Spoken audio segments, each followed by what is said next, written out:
Bonsoir et bienvenue à vous. Merci de nous suivre chaque jour. Voici les titres que nous développerons dans cette édition.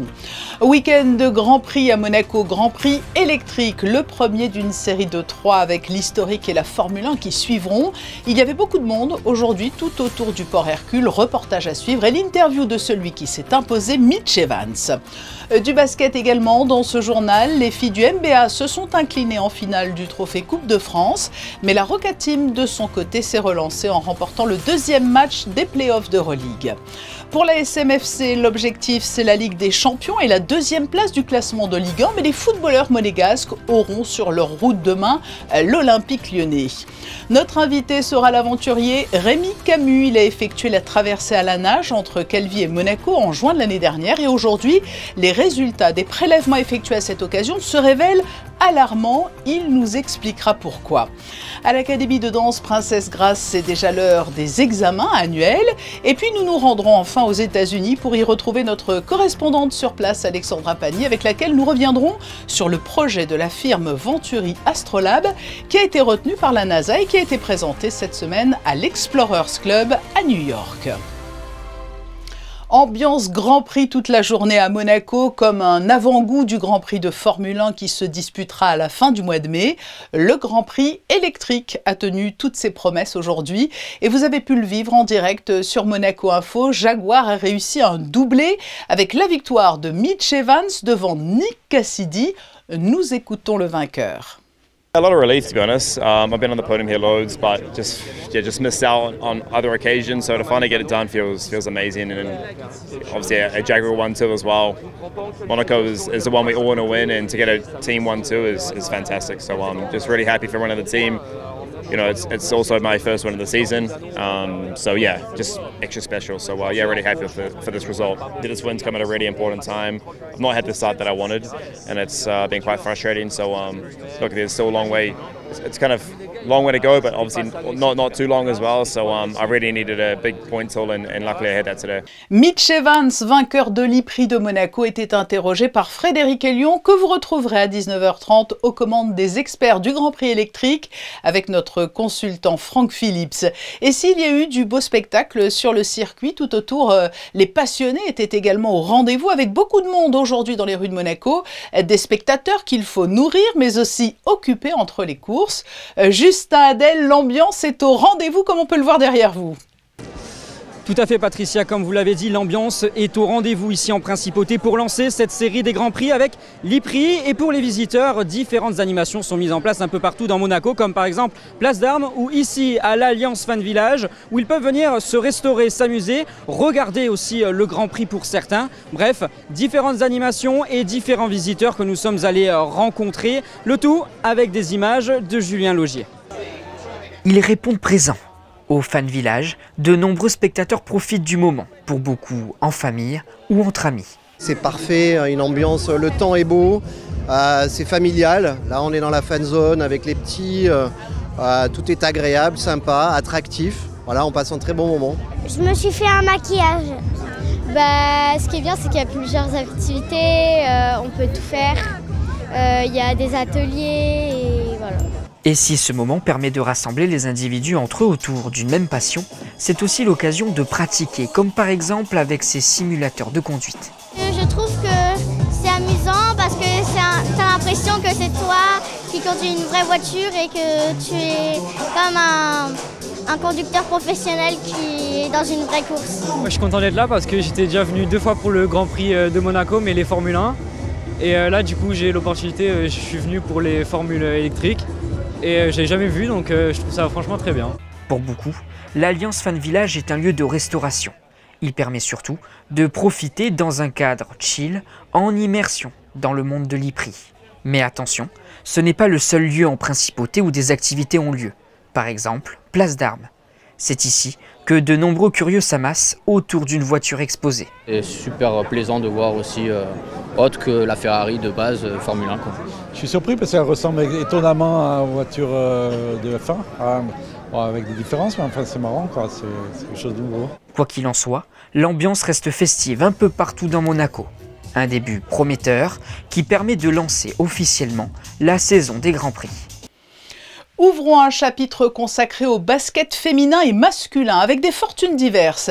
Les filles du MBA se sont malheureusement inclinées face à l'ASD Alençon. En finale du trophée Coupe de France, elles ont été battues hier soir sur le score de 84 à 65. Cela s'est mieux passé pour la Roca Team qui disputait hier soir le match 2 des quarts de finale des playoffs d'Euroleague. Les basketteurs monégasques devaient se racheter devant leurs supporters et la Roca Team a montré de vraies ressources mentales pour l'emporter 93 à 88 face à Fenerbahçe. Si vous n'étiez pas à Gaston Médecin hier soir, regardez ce résumé de la rencontre, signé Frédéric Elion. La Roca Team était dos au mur après sa défaite en prolongation lors du match 1. Monaco devait absolument remporter le match 2, toujours à domicile, sous peine de voir ses rêves de Final Four s'envoler. Contrat rempli au terme encore d'un match à rebondissement, mais au dénouement favorable cette fois-ci pour les Monégasques. Comme lors du match 1, Monaco étouffe le Fener d'entrée.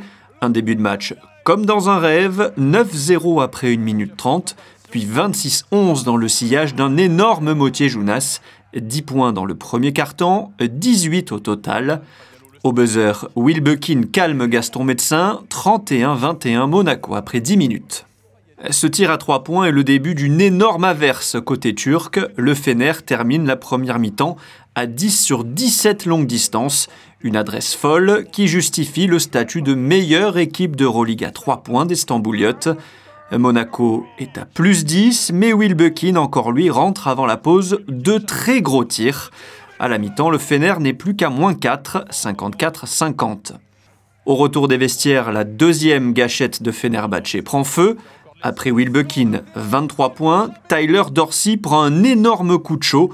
11 points en 10 minutes, 6 sur 8 à 3 points pour 25 points au final. Monaco est submergé dans le troisième quart-temps, remporté 24-11 par les Turcs. La Roca Team a 9 points de retard et des scénarios assez pessimistes viennent en tête. Et pourtant, au mental et avec les tripes, Monaco revient. Un bon apport des joueurs du banc avec notamment un gros passage de Mam Djaïté en défense, 5 points consécutifs d'Eli Okobo. La Roca Team repasse devant et cette fois-ci va tenir jusqu'au bout. Lloyd termine le travail avec un gros tir face au cercle qui rappelle de bons souvenirs. 93 à 88, Monaco se relance dans la série. Soulagement, premièrement soulagement parce qu'on sait qu'aller prendre 2 matchs là-bas c'est presque mission impossible. Donc voilà, on a fait le strict minimum, on a réussi à prendre un match ici, maintenant il va falloir qu'on aille se battre là-bas pour en récupérer une, mais ça fait du bien. Ça fait du bien de pouvoir gagner ce genre de match parce que c'était un peu pareil le premier, c'était serré mais ils ont réussi à nous le prendre et là on n'a pas lâché. Elle fait énormément de bien, je vais même dire qu'elle est capitale. On a le sentiment d'avoir déjà laissé une victoire, d'avoir donné une victoire, donc il fallait qu'on puisse se ressaisir. Le début de match ça a été rassurant parce que tout de suite on a pu, même s'ils sont venus très vite, on s'est rendu compte qu'on était dans le bon état d'esprit, dans ce qu'il fallait.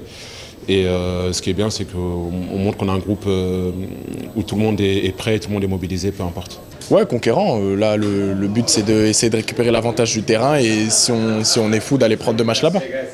Comme la saison passée, la Roca Team va devoir prendre un match à l'extérieur pour s'offrir un match 5 d'anthologie à Gaston Médecin. Match 3 le 1er mai en Turquie et match 4 le 4 mai en Turquie toujours. En football, la SMFC dans la dernière ligne droite de la saison avec toujours un objectif en tête, conserver la 2e place du classement général de Ligue 1 et se qualifier pour la Ligue des Champions. Rien ne détournera les joueurs de ce but, pas même leur adversaire lyonnais demain au Groupama Stadium.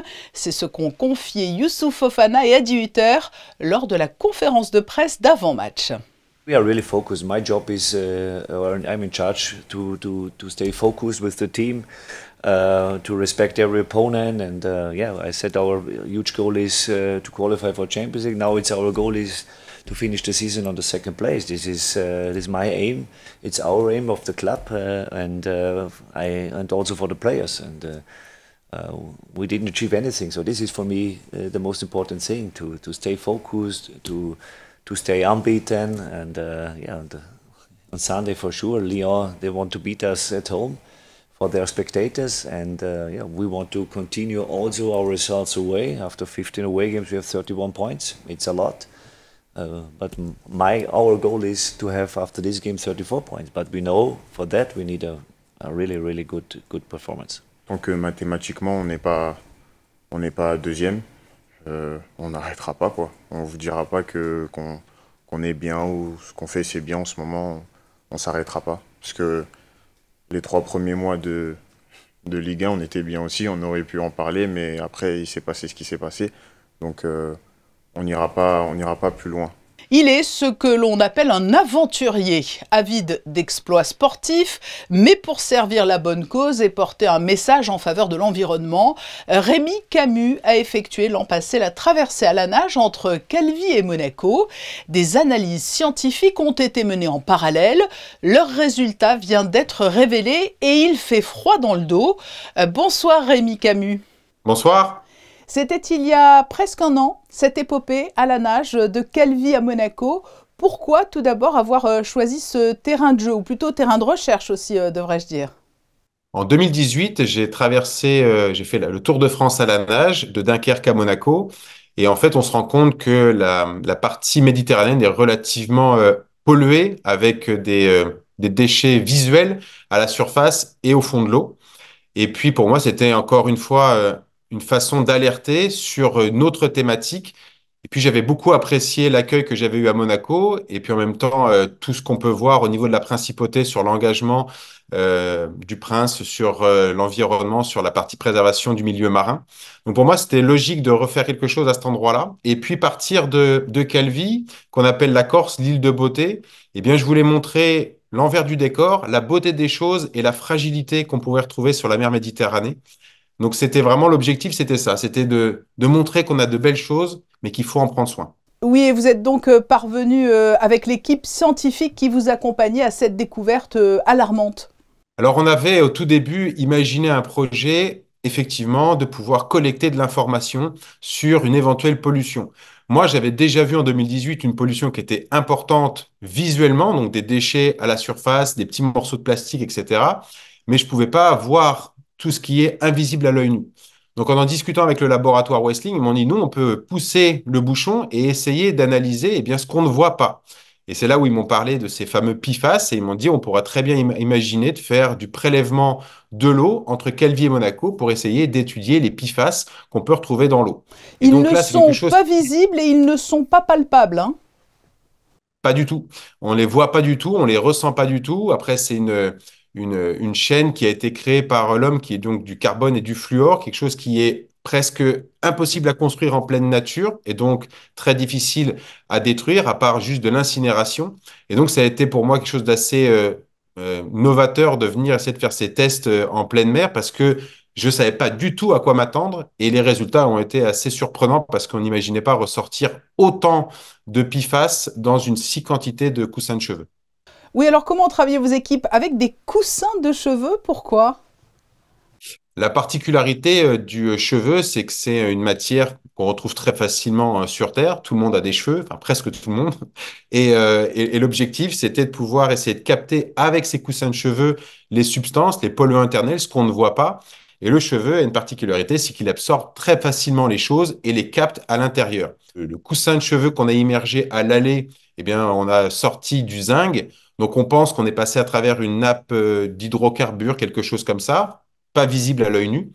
Et le coussin immergé au retour a été immergé pendant 48 heures. Donc, c'était avec le laboratoire Wessling. On en a beaucoup discuté de savoir quel était le protocole scientifique pour pouvoir assurer eh bien, une collecte, des informations qui soient tangibles. Et donc, ça a été immergé 48 heures. Et ce qu'on a sorti, eh bien, ce sont des PFAS XA, principalement ceux qu'on retrouve dans la vallée du Rhône, la vallée de la chimie. Alors, ça paraît tout de suite délirant quand on imagine 18 microgrammes par kilo de cheveux. Il faut après mettre des pincettes parce qu'on fait dire ce qu'on veut aux chiffres. Ça ne veut pas dire qu'il y a 18 microgrammes par kilo dans la Méditerranée parce que sinon on serait vraiment dans une vraie problématique. Mais c'était pour expliquer que malgré la quantité d'eau qu'on retrouve dans la Méditerranée, eh bien, uniquement en immergeant des coussins de cheveux sur une petite portion de 48 heures au large des côtes monégasques, eh bien, on a quand même sorti 18 microgrammes de PFAS qui ont réussi à être captés grâce aux coussins de cheveux. Mais quelle peut être l'incidence de cette pollution sur la santé humaine, cette pollution invisible? En termes d'impact sur la santé humaine, eh bien, les PFAS sont biocumulables.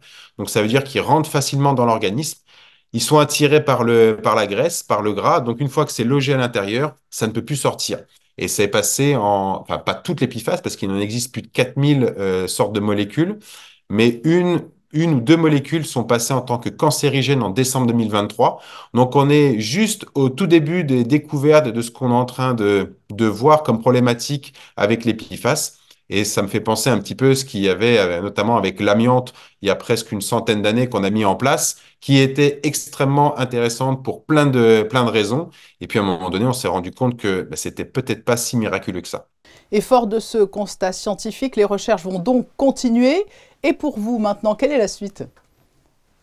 Eh bien, en fait, en discutant avec Stéphane Fievé, qui est le responsable R&D de chez Westling, il m'a dit la problématique, Rémi, c'est que on ne peut pas se baser uniquement sur les analyses qu'on a faites. Elles sont trop succinctes. Certes, on a eu de très bons résultats, alors pas forcément encourageants parce que ça fait peur d'avoir autant de PFAS sur des coussins de cheveux.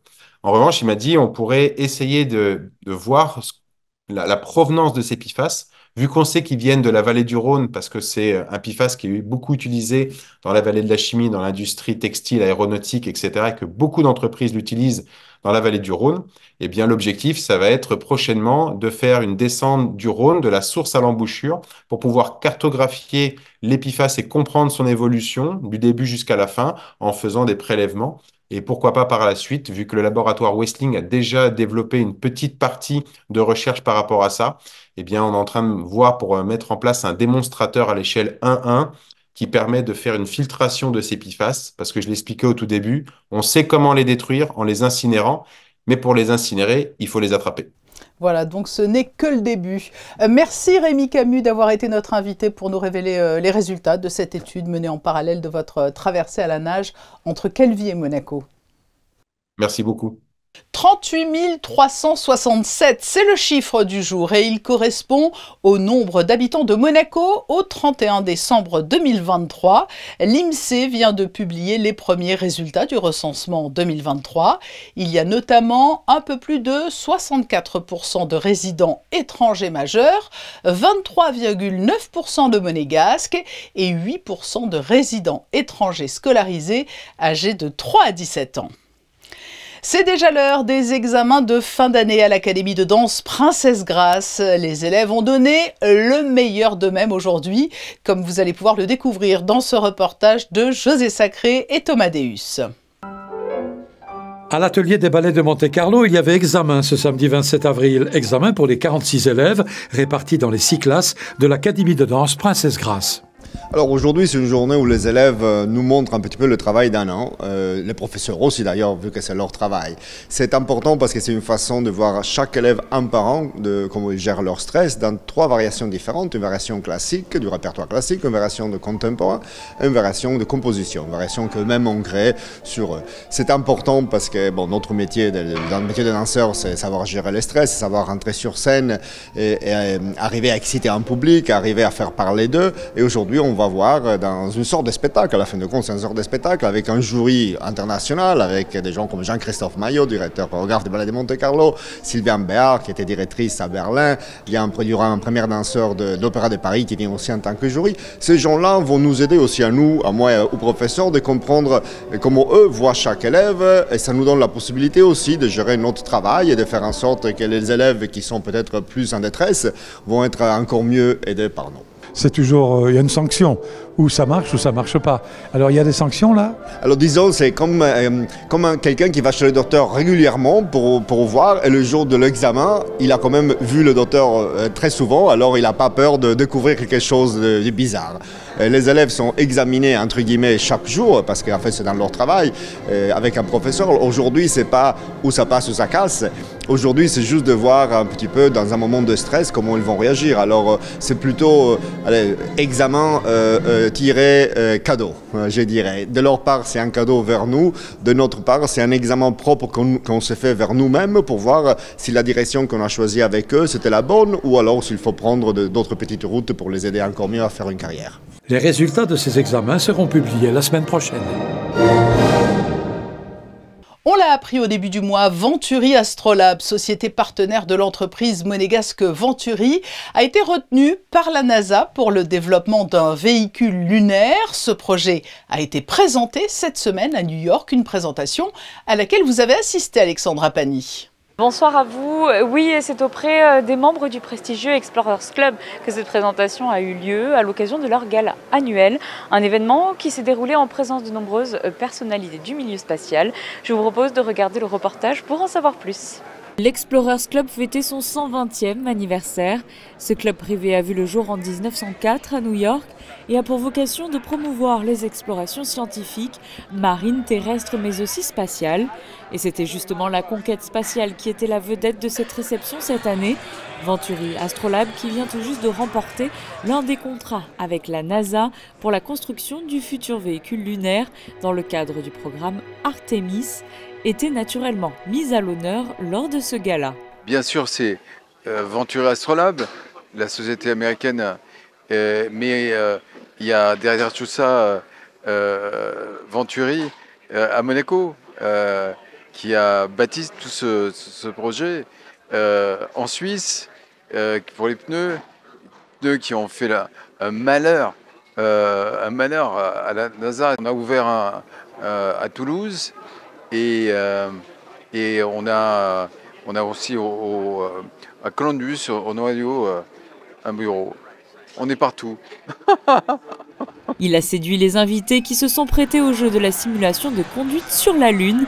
Le Rover Flex était l'une des attractions phares. On a été choisi avant tout par la technicité exceptionnelle qu'on a apportée à la NASA, donc à travers les roues et à travers aussi, on va dire, les fonctionnalités de ce rover.